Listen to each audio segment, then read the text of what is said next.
FC Asian কাপের বাছাই পর্ব খেলতে ভারতে অবস্থান করছে বাংলাদেশ জাতীয় ফুটবল দল। 20 মার্চ এদেশে তারা পা রাখে এবং আসার পর থেকে কিন্তু একটার পর একটা সমস্যায় জর্জরিত পুরো দল। প্রথমে হোটেল নিয়ে সমস্যা দেখা দিল, পরবর্তী সময়ে সে সমস্যা মেটানো হয়েছে এবং অনুশীলনের জন্য যে গ্রাউন্ড রয়েছে সেটি নিয়েও কিন্তু ধূম্রজাত তৈরি হচ্ছে।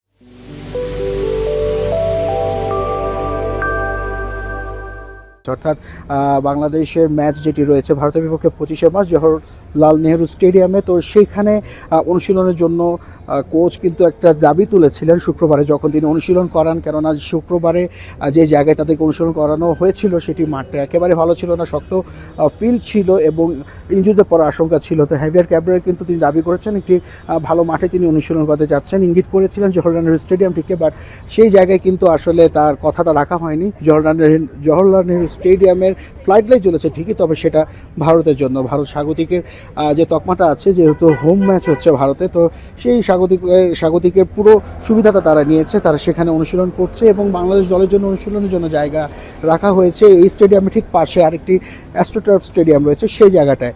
তবে সেখানেও রয়েছে আরও একটি বড় একটা বিষয়, সেখানে বাংলাদেশ দলের ভারতীয় সময় 6টায় অনুশীলন করার কথা ছিল, সে জায়গায় অনুশীলন পিছিয়ে দেওয়া হয়েছে এবং সেটি নেওয়া হয়েছে সন্ধ্যে 7:30টায়।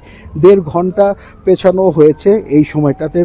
বাংলাদেশ দল একদম শেষ মুহূর্তে তারা জানতে পেরেছে এবং এর আগেও তারা যখন এই বিষয় নিয়ে ক্ষোভ প্রকাশ করেছে, তো সেখানেও কিন্তু আসলে ভারতের পক্ষ থেকে কিন্তু কোনো কিছু জানা যায়নি, কেননা তারা কিছু বলেনি এই বিষয়ে।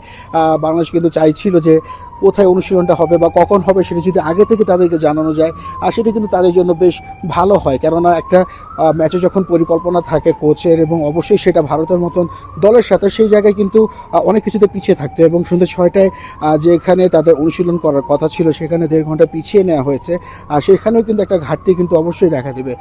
এই যে বিষয়গুলো আছে, তো বাংলাদেশ এবং ভারতের ম্যাচ আমরা বিগত সময়গুলোতে যেগুলো দেখেছি যে খুব হাড্ডাহাড্ডি লড়াই হচ্ছে এবং সেই লড়াই থেকে কিন্তু মনস্তাত্ত্বিক যে চাপের একটা যে বিষয় সেটি কিন্তু বাংলাদেশকে দেওয়ার পুরোপুরি চেষ্টা করছে ভারত। তো এই মনস্তাত্ত্বিক লড়াই কতটুকু উতরে ভারত কি নিজেদের 3 পয়েন্ট নিতে পারবে, নাকি ভারতের মাটিতে এসে বাংলাদেশ 3 পয়েন্ট নিয়ে বাংলাদেশ ফেরত যাবে, সেটি এখন মূল প্রশ্ন। নাসিফ শুভ, যমুনা স্পোর্টস, জওহরলাল নেহরু স্টেডিয়াম, শিলং।